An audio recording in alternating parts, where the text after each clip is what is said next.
Well, hello again and welcome to our reading of Homer's Odyssey Book 2, and I made a start on that in the previous video and I got up to line 17. So in the story, we've only read a short amount so far. There's been mention of this elderly man Aigyptios, who is a hero, and he then began to address them.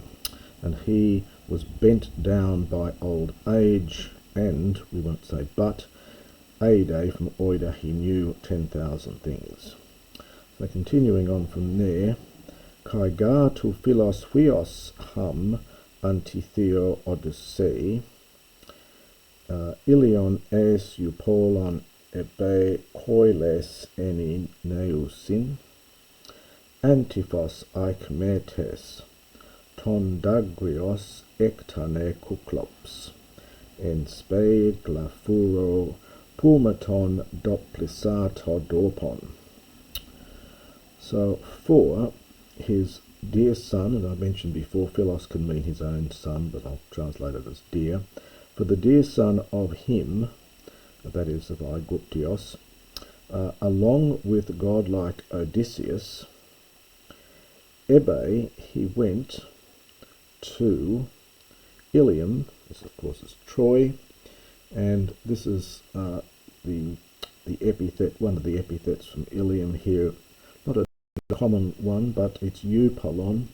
Polos is a foal, so this is abounding in foals, young horses, in the hollow ships.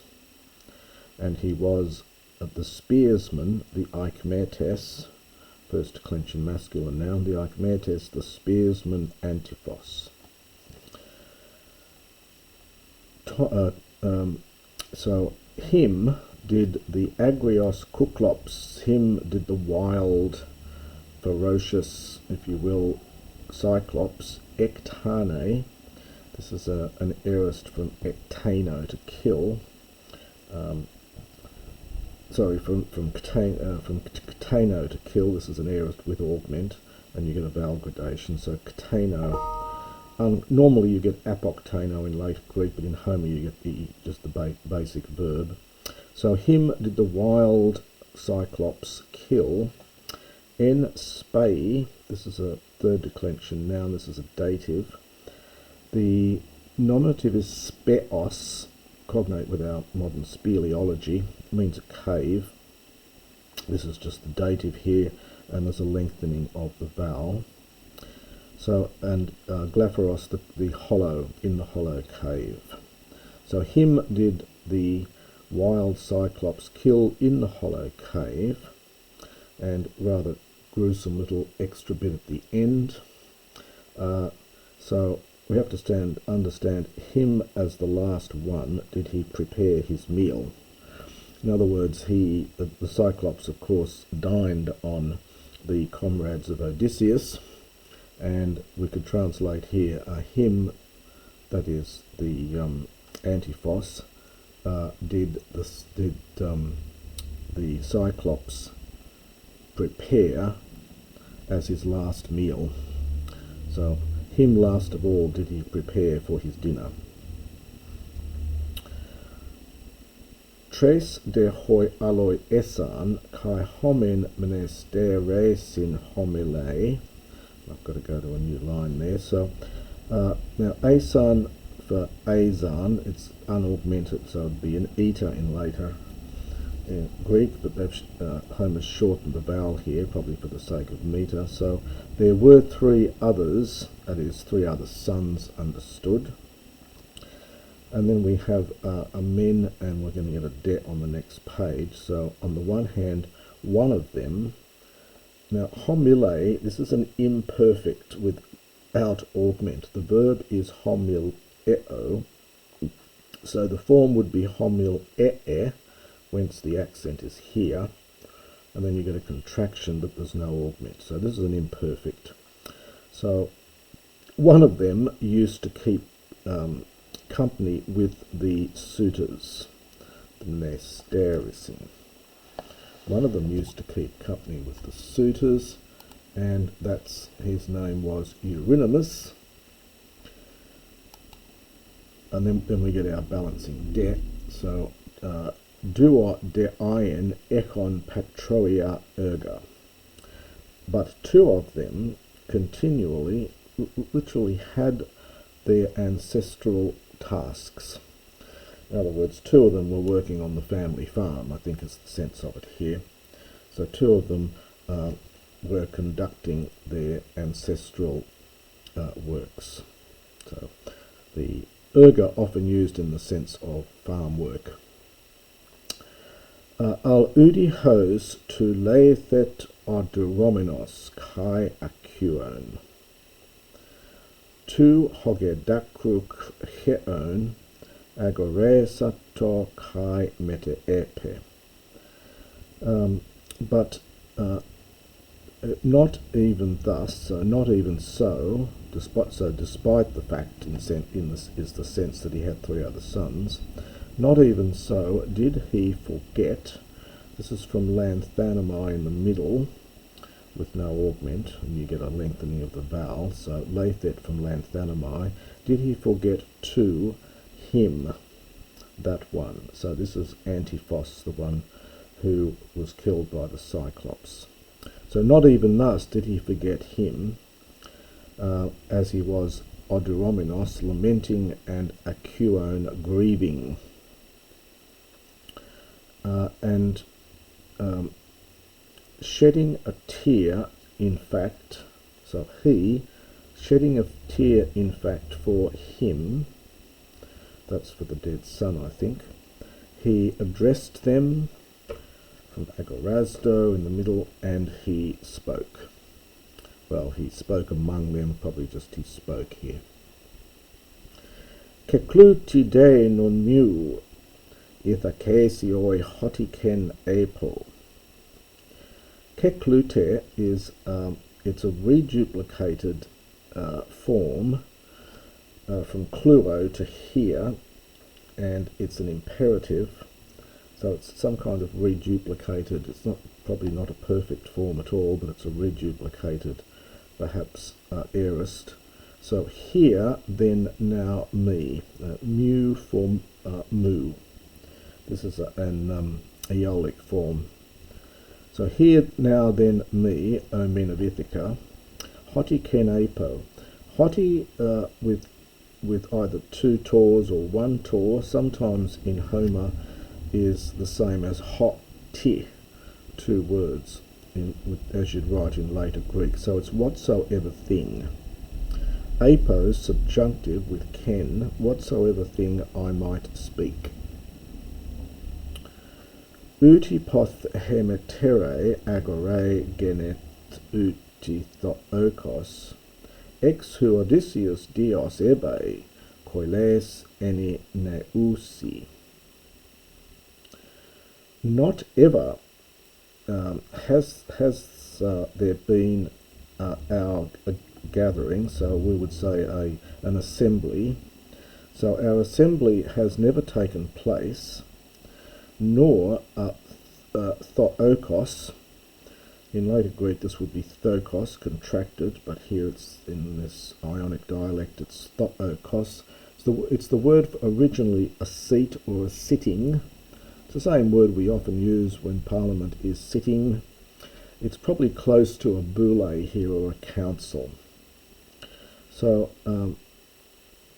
neither has our council, has our gathering taken place ever, nor our boule, nor our council, ex who, let us apply chrono here, since the time when glorious Odysseus ebe went en koiles neusin, in the hollow ships. Eni for en, which is quite common. Nun detis hodi egere tinacreo toson hike e neon andron e hoi pro genesteroi asin. So we get some questions here. But now, who, Now this is from agero. It's an alpha augmented here. Agero, to gather us together. So who has called the gathering Hodi here?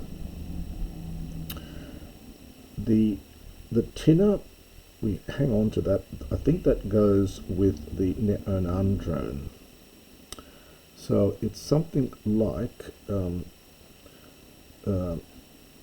such a need, and this is a noun here, creo is a noun, such a need comes, from hikneomai, such a need comes upon whom either of the young men, now I think you have to supply something like a kainon, or of those men who are progenesteroi, the ones who were born before, so the older men. So it's a bit tricky, that little section there. So it's a question. So has such a need come upon either of the young men or those who are older? Tin angeliain stratu ekluen erkomenoia hein chemin safa et apoi hoti proteros ge puthoito.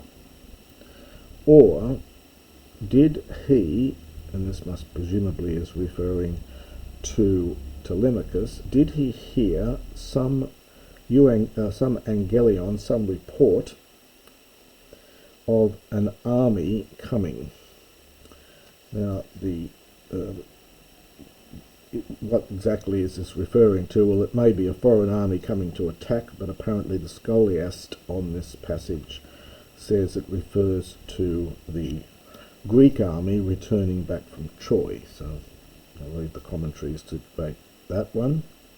So either he has heard some report of, I'll just say, of an army coming, which, now the k is for a kappa, which has been aspirated before the hey and hemin, and it's kappa, and then the epsilon's elided, so it's a ket here with the optative. So which he might speak clearly, this is an adverb here, he might speak clearly hemin to us. Hote proteros ge puthoito. This is from optative from pun thanomai. So which he might tell to us clearly when he perceives it first of all, in fact. So in other words, when he has been the first to hear of it. So just to do that little bit again, so or has he heard of some report of an army coming, or which he might speak clearly to us when he has been the first, in fact, to hear of it. Literally, when he has perceived this as the first man. Eitidemion allopifauskatai edi agorue estlos moi doke enai onemenos aithi hoiautotios agathon telesean hoti fresin heisi menoia. So get another one we got lots of these A's, and another one here with a slightly different accent here. So or, and the T is enclitic, which is why the accent comes back onto here. Or, now pifauskatai,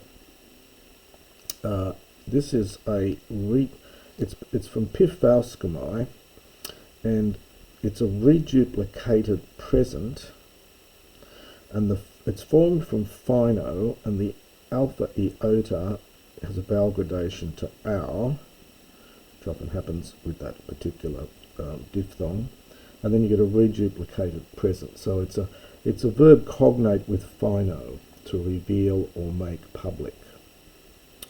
So, or is he making public, is he revealing some other daimion public matter, or is he discussing it? So is he discussing or revealing some other public matter? So he gives a list of questions as to why they're being called. He seems to me to be Esthlos, a good man. So he seems to me to be a good man. And then we get this one menos. This is from oninemi, which is to do with getting benefit from, and it's a passive here.